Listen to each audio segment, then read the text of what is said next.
So with that, let's welcome Christopher John Bjerknes back to the program. I don't know how long it's been, Chris, but it's been a long time. Welcome back. This whole Einstein thing looms, according to your research, as one of the biggest frauds of modern history in terms of science, notoriety, and legend. It's an enormous story. And yet, of course, the Jewish-controlled, Zionist-controlled mainstream media will not touch it. You'd think that they maybe would drag it out and debunk it, but oh no, no publicity is the best publicity. So they bury the story. Tell us about Albert Einstein and this accomplice of his, Mileva Einstein Marady. Mileva Einstein Marady was Albert Einstein's first wife, and they were students together in Switzerland. And they worked together on their research and in their studies, and Mileva Einstein Marady coached Albert Einstein in his mathematics. He was always very weak in mathematics. When Einstein passed away in 1955, a famous Soviet physicist, Abram Yoffa, who had seen the original manuscripts of the special theory of relativity, said that the author of those manuscripts was Einstein Marady. And Einstein Marady was Albert Einstein's wife. He never went by that name, and that's the name that she went by. And then later, a friend of Yoffa clarified that the original manuscripts of Einstein's famous 1905 papers were signed Einstein Marady. Let me ask you a quick question, a little bit aside from this, but it is apparently a matter of record that Albert worked in the patent office at some level of importance and may have taken certain liberties with the information that was coming to pass. Any truth to that in your research? Absolutely. He worked in the patent office, and he not only had access to new ideas that people had, he had access to wonderful scientific libraries with the latest scientific data and publications from around the world. Well, if you're implying that he was taking people's patent ideas, I haven't researched that. My research focuses more on his plagiarism of scientific ideas, which he then published in Annalen der Physik in Germany. There is an issue related to Mileva Einstein Marady that he did seek patents and had some innovations and inventions of his own that Mileva participated in, and she never got credit for it. Behind every extent, that's true, yes. Behind every good man is a woman, right? In this case, it may have been a towering genius of a woman. Absolutely. She was well ahead of her time. She was one of very few women to pursue the study of physics, and she did very well. What happened to her after Al dumped her? Or maybe she dumped him, I don't know. Well, they were divorced, I think, in 1914, and Albert Einstein married his cousin so that he could sleep with her and her daughters. He first tried to solicit her daughters to marry him, and they refused. And then he married his cousin. All right. How old were these children? Do we know? I think they were about 16 and 17. It's not only pedophilia, it's incest. And it was adultery because at that time he was married to Mileva. Okay. And he referred to the entire family that he then created as his small harem in his correspondence. Oh, that's pretty damning. See, that further underscores the theory, the belief by some, the folklore that he did sleep with Marilyn Monroe. So, and there is an extant letter from his wife's daughter where she wrote to Georg Nikolai that Albert was making sexual advances towards her, and she didn't reciprocate those feelings and didn't want anything to do with him. This was the cousin's daughter. Onward with the story of Albert Einstein. He began to accrue notice as a relatively young physicist, and how much was it attributed to, I guess we could say, how much Mileva was there and how much was Albert involved? Was he just a conduit for her genius? He may well have been, because there are many anecdotal accounts which portray him in a very negative light as being almost a charming idiot. And she, on the other hand, was always held in high esteem. But if she were so bright, why would she hook up with him? Well, maybe she had a sex thing too. Who knows?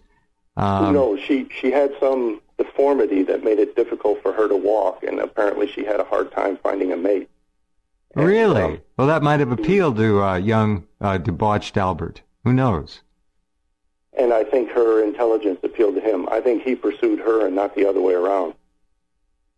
Most interesting. He impregnated her early on and then abandoned her, and they had a daughter together named Lizero, who has disappeared from the record, and nobody knows what happened to that child. And then it was only later that they wed in 1903 and then had their son. Okay. This is dastardly news for Einstein lovers, but Christopher has spent many, many years on this subject, digging and looking and reading. It's not just something he concocted on his own. All right, so tell us more about this Mileva. What happened to her after they were divorced? Do we know? Did she continue to work in physics? Did she ever let the cat out of the bag? Well, she kind of had Einstein in a vice, because when they divorced, part of their divorce agreement stipulated that should he ever win the Nobel Prize, he was obliged to give her the winning. And he did not give her funds to take care of their children in any other context except when he won the Nobel Prize. He immediately paid her the full amount of money, and I believe it was hush money. Oh, of course. Oh, yeah, sure. The reason that she demanded those earnings is because he was winning the Nobel Prize because of his fame for papers that she wrote, or at least co-authored. Wow, what a fascinating woman. I'd really like to see her get her just due in physics and in the scientific community. Is this something that you are essentially the first to really promulgate and to broadcast via your writings, that she existed and was apparently the genesis of what we think of as Einstein's genius? I'm happy to say no, so that I don't have to stand alone on this. There was a physicist in Yugoslavia named Debunked Juric, who came across the obituary that Jofa wrote and immediately put two and two together and realized that Mileva was involved in publishing those papers. And she wrote a book, I believe it was in 1968, in Albert Einstein's Shadow, the tragic story of Mileva-Einstein marriage. Oh, that book exists. Oh. That book exists. It was translated into German, and I think in some of the translations, some of the accusations that she made disappeared, but I'm not clear on that. And then that was one strong thing that indicated that Mileva had done that. But then later, Einstein's correspondence to Mileva was published, and that correspondence frequently refers to their collaborative work on the theory of relativity and other things. And that rebuttressed the idea that she was his scientific collaborator. And a physicist, I think his name was, it escapes me at the moment, but a physicist published a paper exposing that.